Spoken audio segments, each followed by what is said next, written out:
Hey guys. So New England is having a bit of snow later on in the day today, and everybody's staying at home.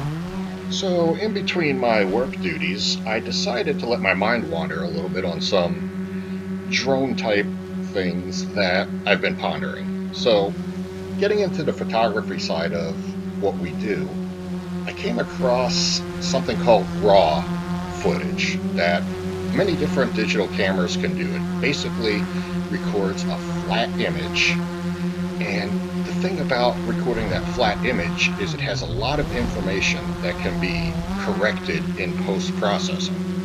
So I thought that might be interesting, and I watched some videos on it, decided to try it out myself.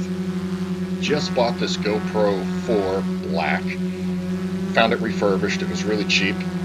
When it showed up, it looked brand new. I mean, you can't go wrong with that. So I'm doing my testing on that in the big screen, and then the bottom screen is just the raw footage directly out of the Mavic. Wanted to see what the Wondershare Filmora could do in terms of the color correction, and as you just saw, I wanted to play around with the lens correction. So what you're seeing right now is just the raw GoPro footage in terms of no lens correction, but I did work up a custom color profile, called this one Overcast and Dark. So just put that in my library, and anytime I want to fly or just take pictures with the GoPro in these conditions, just call it up. I think this is great. I mean, sometimes if you shoot underexposed, overexposed, what have you, if you shoot it in regular GoPro colors, or if you have a consumer type camera, it does all that processing for you before it saves the file, and it makes it more difficult to go back and correct anything that's wrong. So that was my main thought with going with this raw footage. I'm gonna look into checking that out on the Mavic next.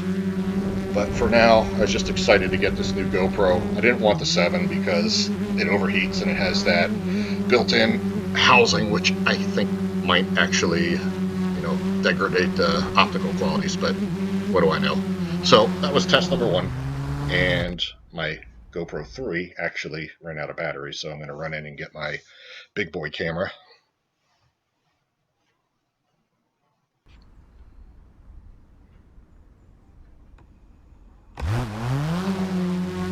All right, so the other thing that I was really always interested in is how great these gimbals are. Just not, the DJI gimbals, but any gimbal, a gimbal you can get for your GoPro. They're amazing. So the bottom is obviously the built-in gimbal and camera on the Mavic. And then the big picture is what the Mavic is actually doing. There's no correction on the GoPro 4. I shot it in 4K 30 frames a second.